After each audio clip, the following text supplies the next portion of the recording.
Hi, I'm Erin Lundy. And I'm Madeline Walden, and this is Aquarium of the Podcific, a podcast brought to you by Aquarium of the Pacific, Southern California's largest aquarium. Join us as we learn alongside the experts in animal care, conservation, and more.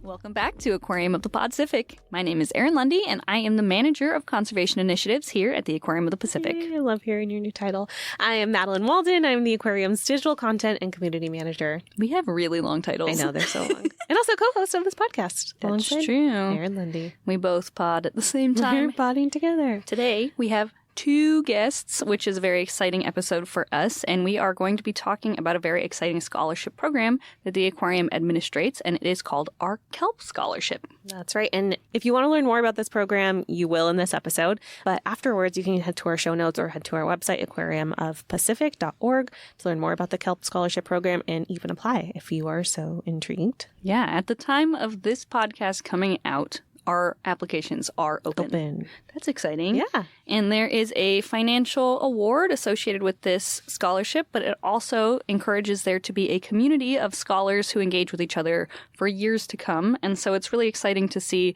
some of the barriers to animal care and marine science and those types of jobs being addressed by programs like this CELP Scholarship. Today we have on Alie LeBeau, who is the Director of STEM Pathway Initiatives, and Leslie Nguyen, who is one of our animal care specialists. And both of them are going to be talking about their experiences with that program, as well as their experiences helping to develop that program from the ground up when it started in 2020 as our African American Scholarship Program, all the way to now here in 2024, where it is the CELP program, which stands for Community, Equity, Learning, and Persistence. So that CELP program is meant to address some of the barriers to being a part of marine science and being a part of the marine science community, and also to build a community for people to engage with over time. It's been really lovely to watch that program develop, and also to have Leslie, who is actually a scholar in the original iteration of this scholarship program all the way back in 2021, be a part of our team now. She is one of my favorite frog people, and I say that lovingly. That sounds weird. But Leslie, I think by this point, everybody knows that that is a compliment if you were calling someone a frog people. She's my frog people. But also, Leslie is just one of the most wonderful humans, and she has been integral in the development of this program. And so we get to hear a little about her story and her involvement, and we also get to hear from Alie, who helped to develop this program sort of from the ground up. It's a really cool episode. Thank you for listening. Thank you for learning about our scholarship program. And thank you for applying if you're interested. Yeah. And if you are listening to this podcast episode in the beyond future, check out our website, and there might be a application session opening up soon too.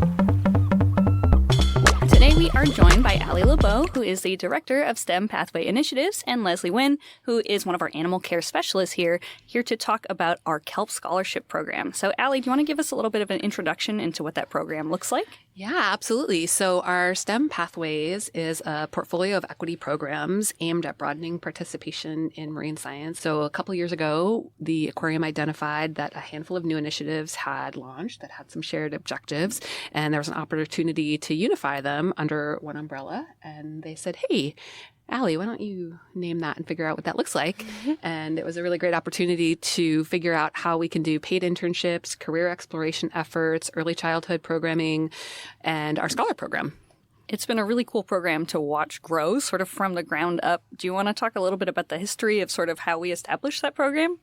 Sure. So back in 2020, in response to the murder of George Floyd, the aquarium looked at what they could do in the landscape of the time. And I think it was really incredible that the aquarium decided to really put some money towards the effort to address the lack of diversity in marine science, and specifically looking at the number of PhDs that identify as Black or African American, which is phenomenally lower than the percent of the population across the United States.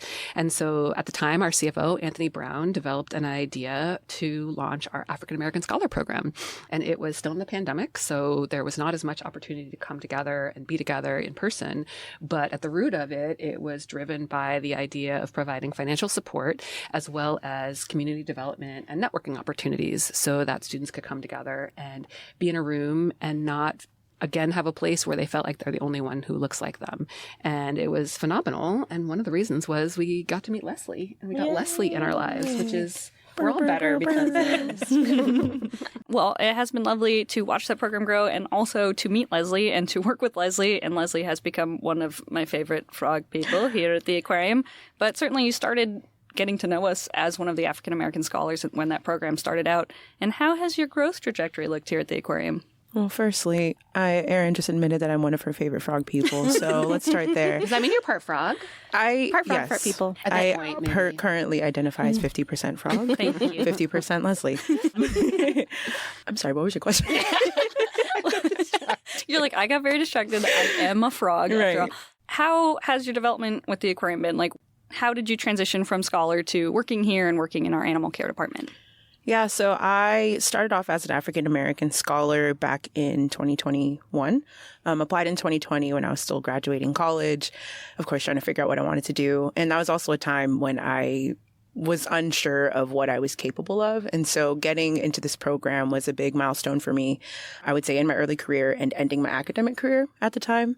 So when I got connected with a group of people that identified with similar struggles I had to go through in college and just navigating marine science, it felt very comfortable for me to start opening up to being a professional in marine science and understanding that, yes, no matter what trajectory I kind of go in this field, even though it will feel lonesome in some cases, I always know that there's a community of people that I can kind of lean on to have that comfort in.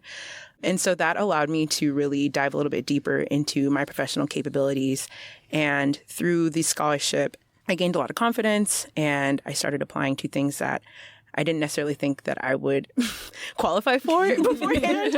And that led me to being able to get an internship at Reef, which is in Key Largo. And it was an unpaid internship, but the funds from the African American Scholarship Program was able to help me support my internship for the full duration. And then once I came home, after 6 months of living in the Keys, I actually applied for the animal care specialist position, which is what I work as now. Fun fact, I didn't get it. Really? I don't think I knew that. Yeah, I didn't get it the first time around. And well, previously, before even going to that, I met with Megan, who is currently one of my managers, as just through the African American Scholarship Program. We just arranged a visit. We're like, come and visit and hang out. We haven't seen you for a while. Yeah, I was down bad and I was trying to figure out what I wanted to do with my life. So I was like, I just need to talk to people. So I connected with Alie and I came to the aquarium, talked to a bunch of different people from different departments. Me and Megan really had a connection, applied for the position, did not get it, emailed her like 2 days later after sobbing about the fact that I didn't get it. And then I was like, okay, well, can I volunteer at least? Because the main thing was the experience. And because I was able to just at least ask her if I could volunteer, and I was able to do that. So then a couple months later, they offered me the full-time position here because another position opened up. So that is how I transitioned from the African American Scholarship Program just as a scholar at AOP into working full-time here. That's awesome. I love that you were able to sort of rely on a network of people to help you overcome the existing barriers that exist in working with animals and working in science. And I know that especially animal care is a really hard field to get into because you sort of need experience to get into a position that would give you the experience that you need to get into that position. And so it just becomes this vicious cycle. And so I really love that you were able to lean on the network of people that you met through the scholarship program that you had. And I think addressing some of those barriers is really the point of this CELP program and what you've been working to develop. Leslie, I understand you are also helping to develop the new CELP program as it is sort of rolling out as well.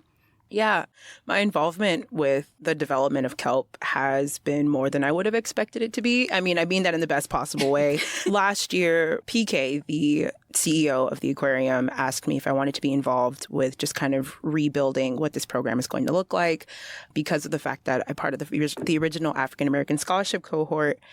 And being as connected as I am with some of the scholars, I think, and also working here, I had a lot of different angles and perspectives to input into what CELP is now currently.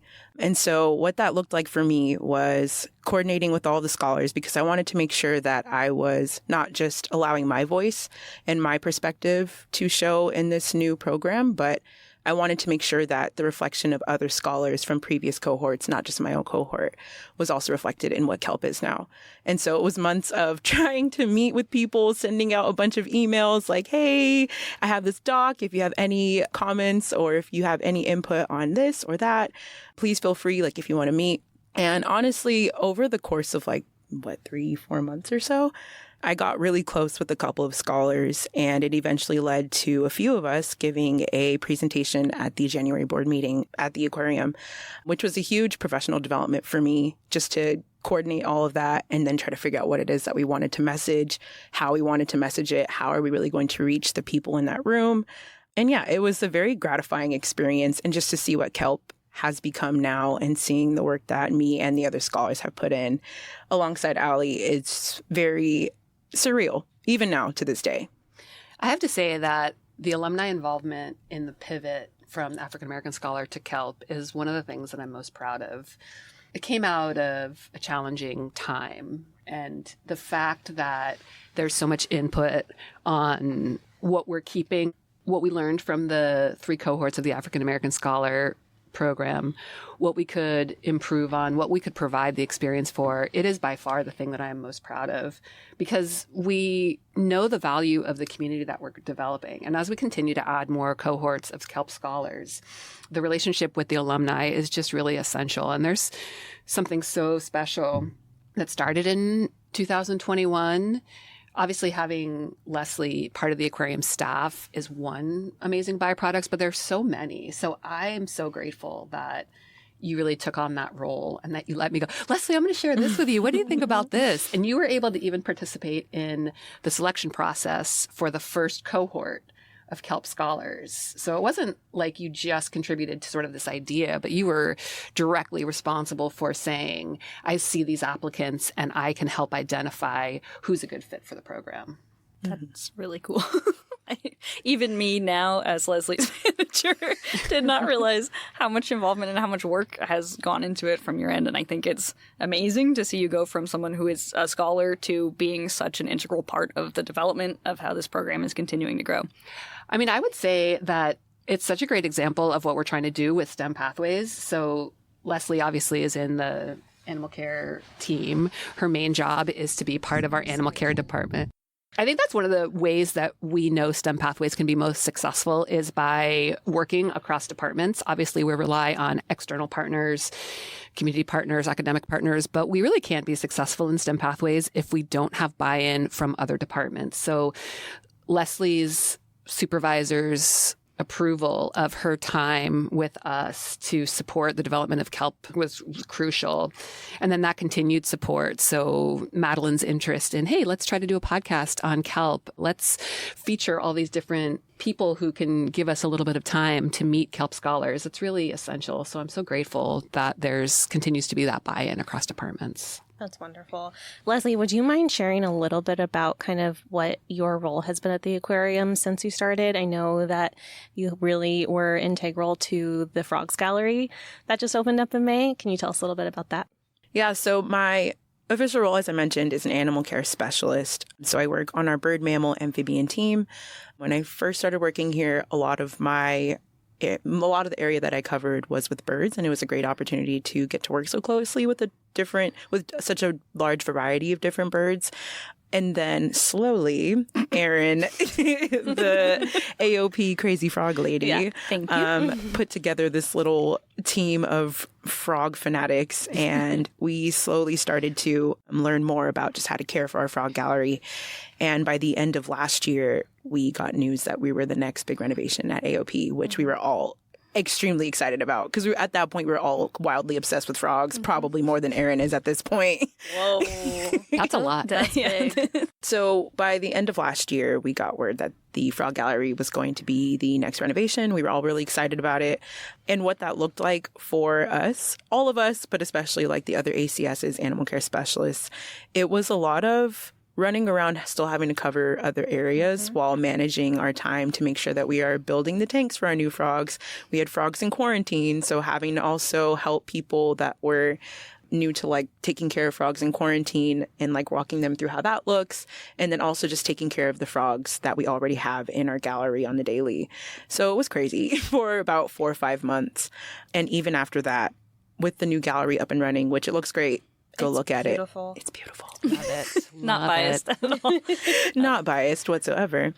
To get new frogs in the gallery and see frogs that we've already had in our collection, seeing new behaviors from them because of the fact that they all got brand new exhibits and they got upgrades, they got larger homes, and they were very dynamic. And to also be a part of the process of building that and seeing the effects of our animals.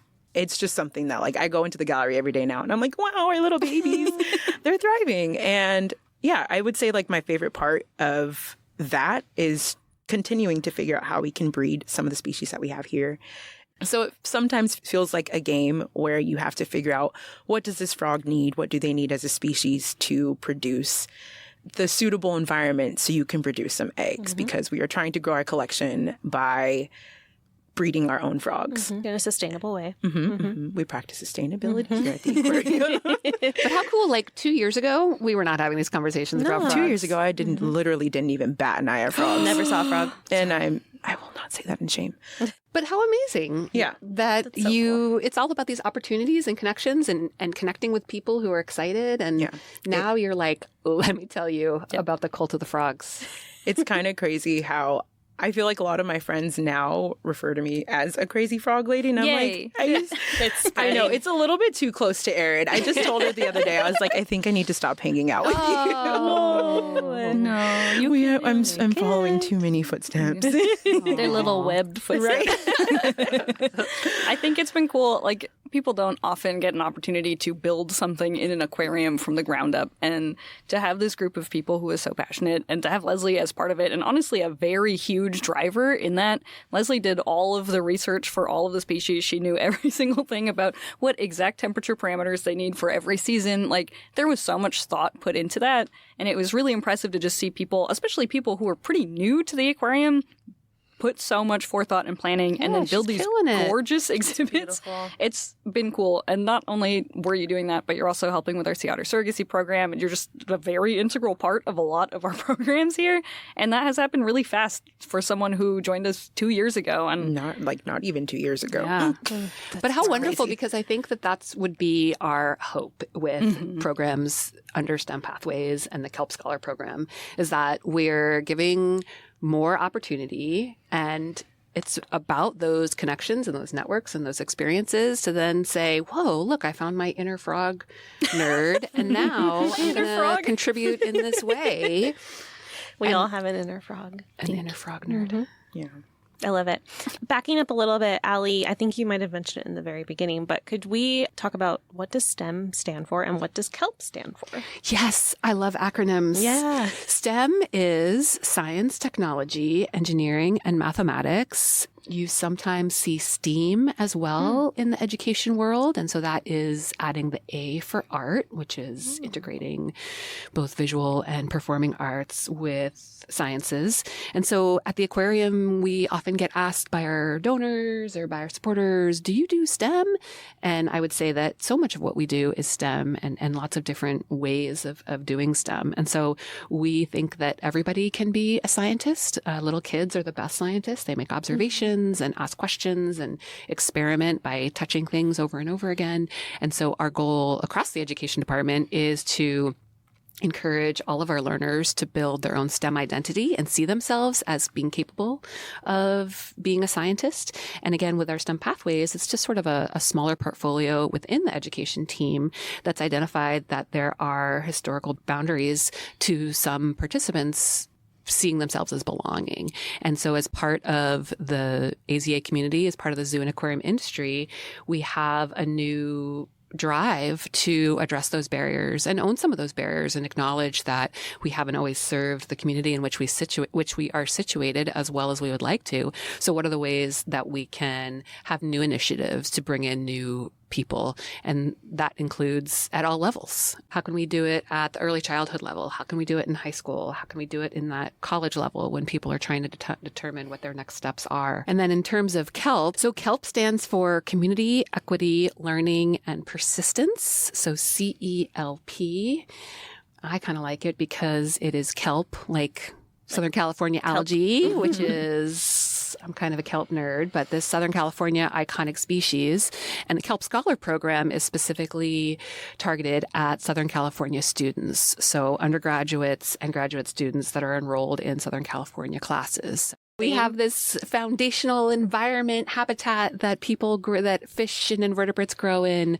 And our CELP Scholar is also a habitat where our students can grow. Do you think that with the CELP program, so coming from someone who has historically been involved with marine mammals, that is a very hard field to get into. It typically, historically, involved unpaid internships and usually 2 or 3 of them, which is really not sustainable for most people.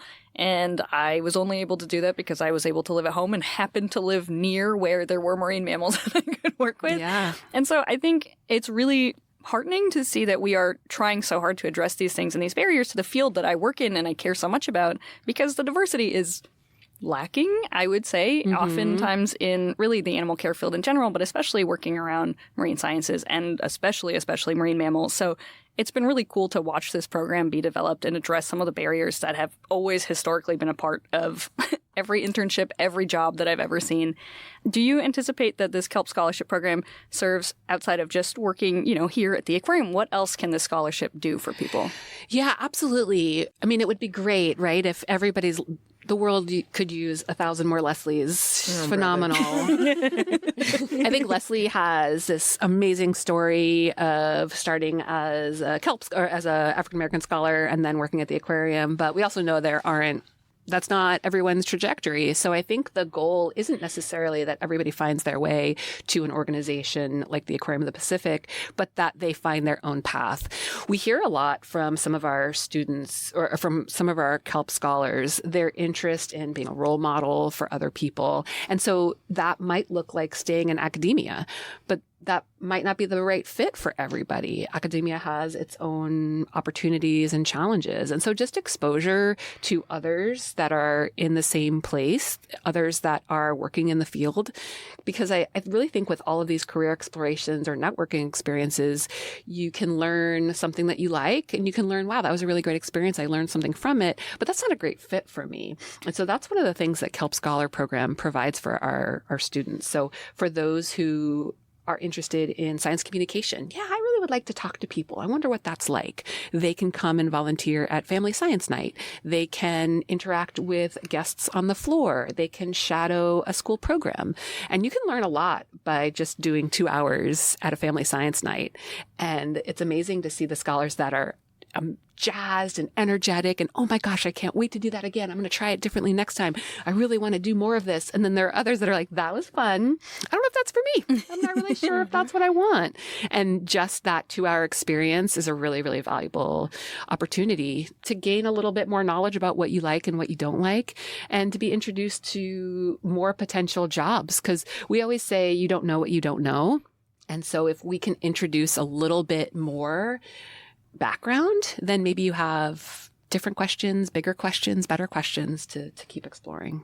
Yeah. To add to that, I will say, from my perspective, seeing the other scholars kind of find their path over the past couple years has been really interesting and also just very reassuring on my end, because I see what some people were doing when we first got into this program together and how some of their trajectories have shifted by taking on opportunities that they've been able to have either through the scholarship or just by meeting someone through the scholarship. But even for myself, through the scholarship, I have done things and gone in a direction that I honestly would have never expected to have gone in. I did not realize that I would be such a big person on community. Beforehand, when I was still in college, I was like, I really don't care to work at a community level. I don't really know if I want to work with people as deeply. And that's exactly what I'm doing now, which is kind of crazy. And it's one of my biggest passions. And so just to see from the scholar side of things, how people have taken the opportunities that they've had with this scholarship or through this scholarship and seeing where it's taken them and just seeing the person that they're also developing into has been really beautiful to watch and also be alongside as well. And that's what we hope for our scholars, that there is a continued engagement throughout the years, because we hope that there's connection and relationships and valuing of that time together. And what I love is I try as much as possible to not put myself I don't need to be involved. I'll turn my camera off, or I'll sort of step back and let the scholars really focus on each other, because I'm old. I'm not like, I don't know, like I don't have as much to Alie, you're help. hip. Oh boy. But we know that there's the value of those near peers, and there is this, no one says, hey, make sure you encourage each other. You should really cheer each other on. It just happens naturally. We share on Zoom. Who wants to share something? Who wants to say how they're doing? And everyone's like, oh my gosh, it's so amazing. I'm so proud of you. Tell me more about that. We want to look at that. We want to show us your art. Show us your film. What did you make?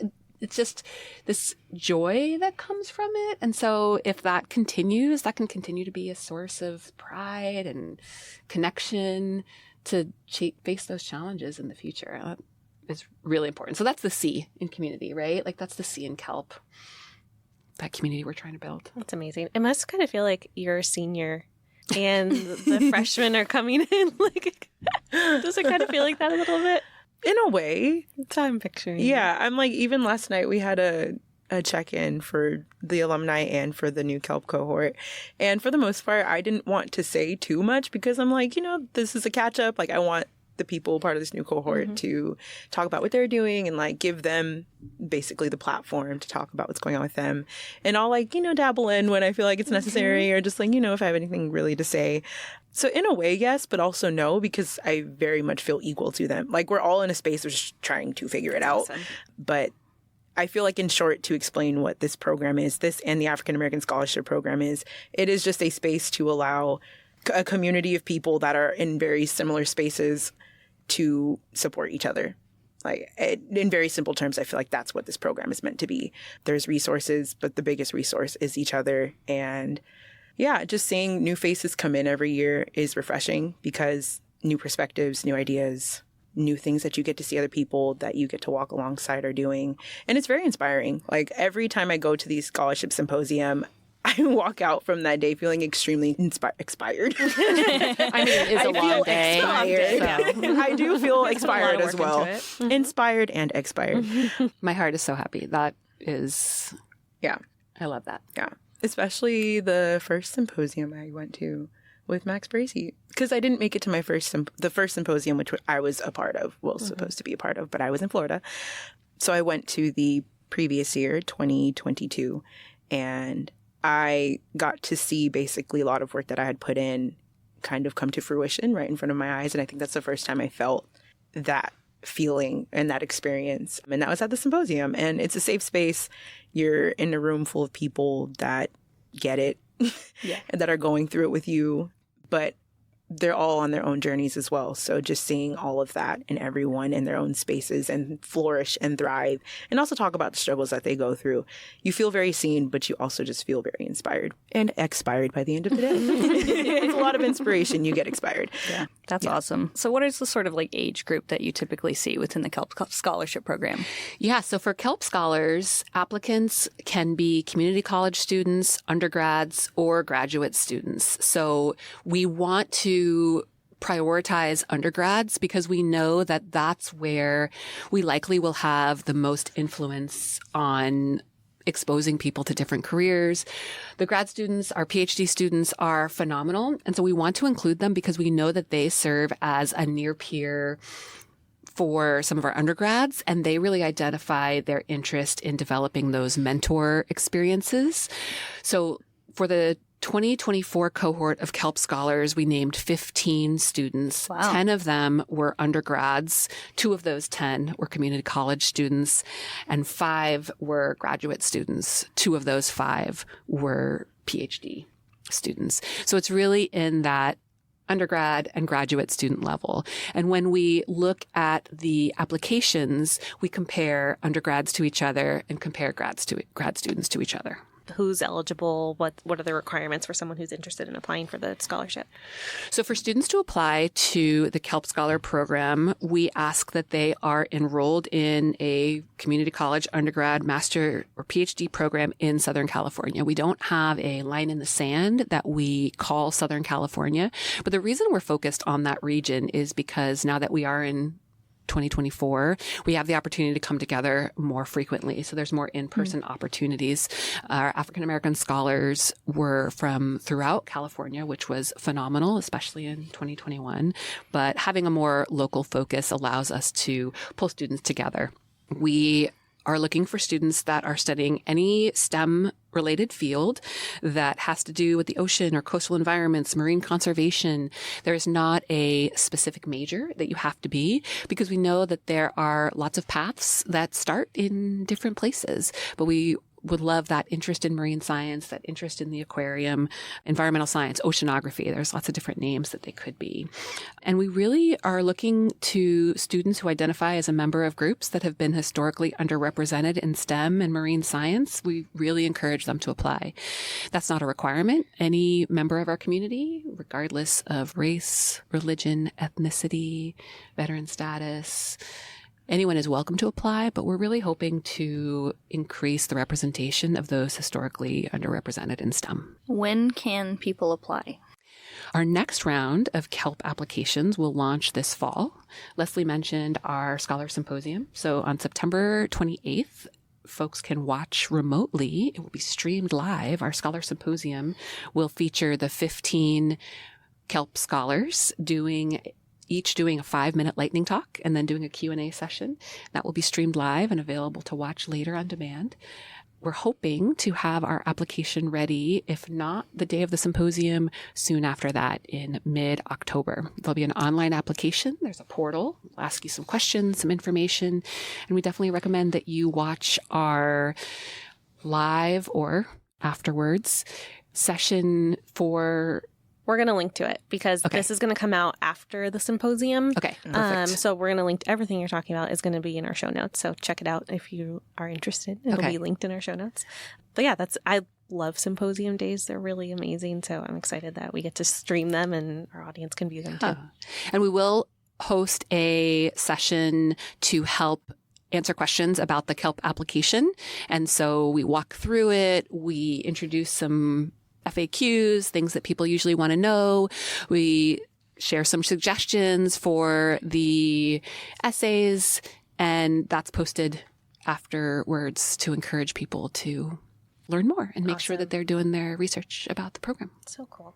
This is fantastic. I think it's such a cool program, and I think it's cool to remind our audience too, like, you don't have to want to work at the aquarium to apply for this program. And so all are welcome. That's amazing. What is, for both of you, I guess, what is your ultimate long-term dream or long-term goal? What outcome do you want to see out of this program?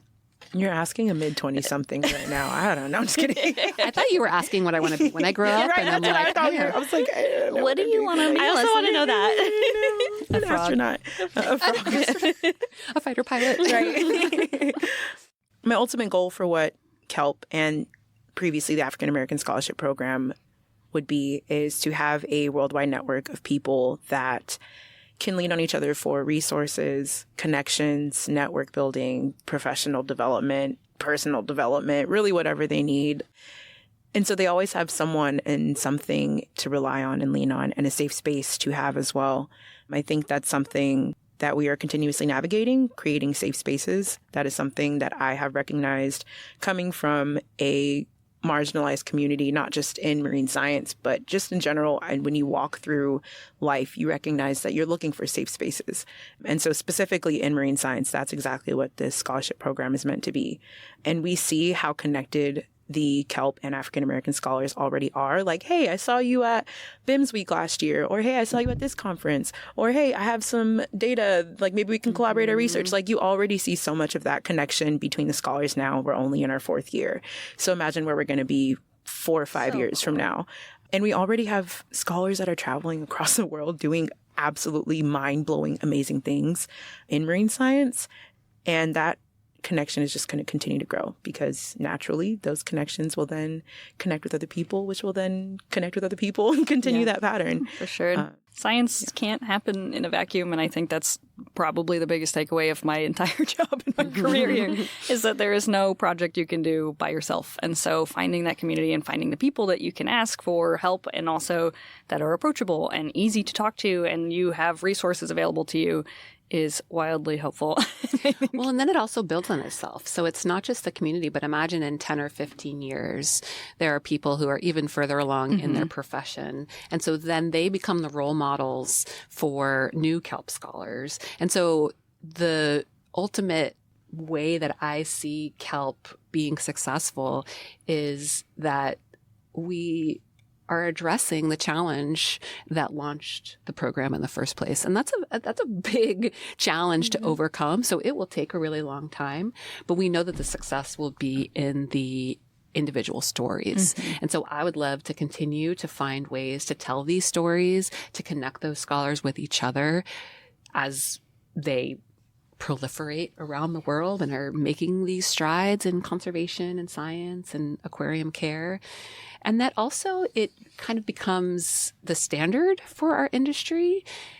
People are really excited when we talk about it. I'm going to talk about it at AZA. We have a lot of people that are interested in these kinds of things, but I feel like we're just in the baby steps. How do we fund it? How do we make it part of what we do every day? How do we explain it? How do we get across the organization even people to know and be proud of it?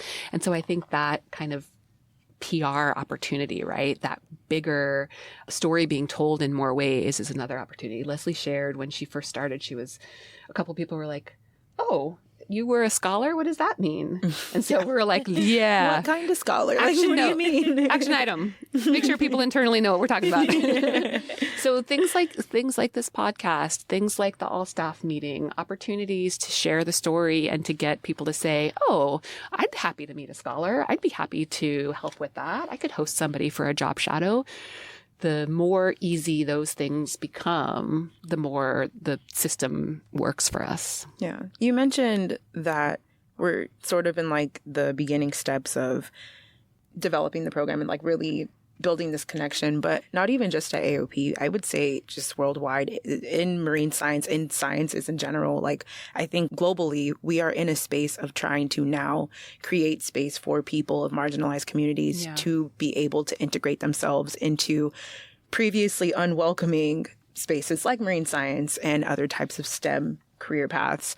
And so I think the aquarium picked the perfect time to open a program to tackle this issue.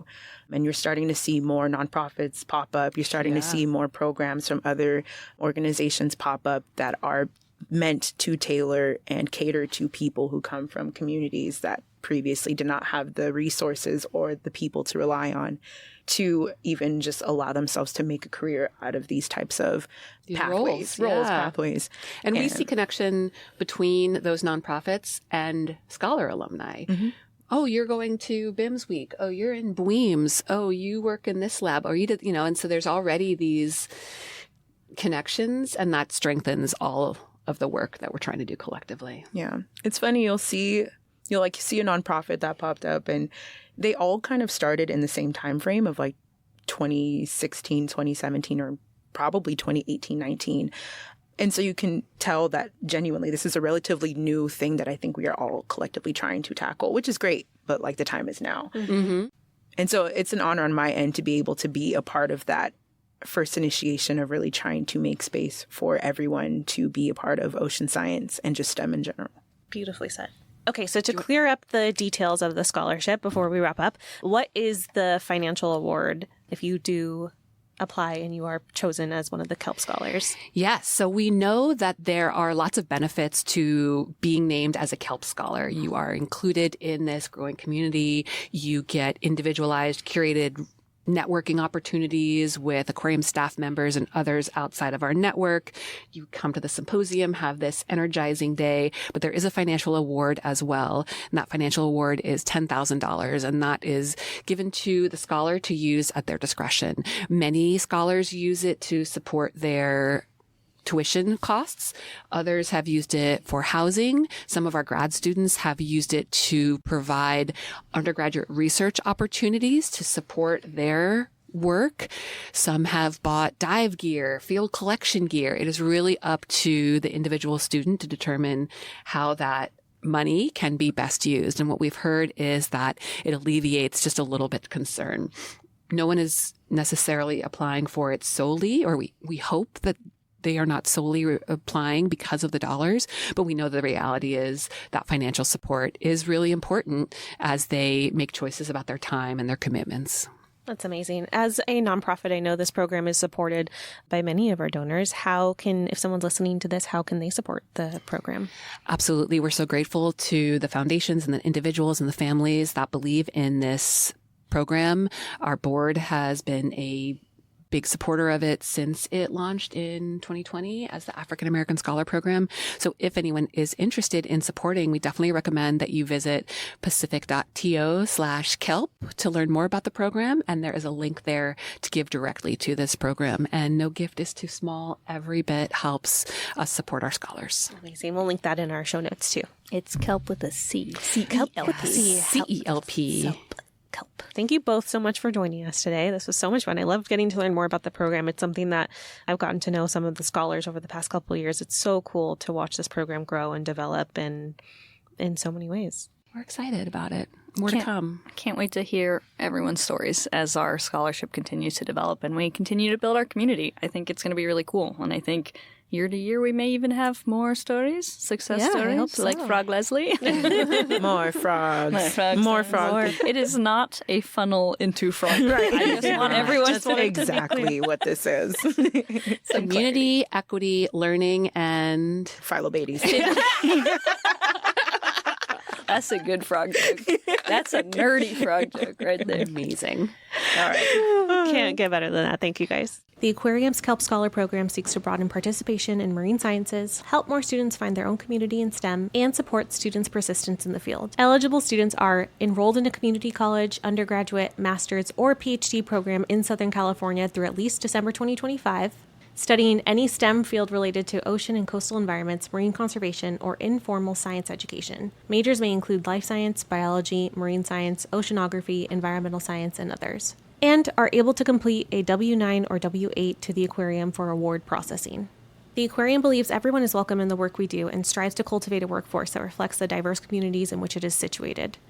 Applicants of any race, color, religion, gender identity or expression, sexual orientation, national origin, genetics, disability, age, or veteran status are welcome. To learn more about our CELP Scholar Program, visit aquariumofpacific.org or reference our show notes on this episode. Aquarium of the Podcific is brought to you by Aquarium of the Pacific, a 501c3 nonprofit organization. Keep up with the Aquarium on social media at Aquarium Pacific on TikTok, Instagram, Facebook, Twitter, and LinkedIn. This podcast is produced by Aaron Lundy and Madeline Walden. Our music is by Andrew Reitzma, and our podcast art is by Brandy Kenny.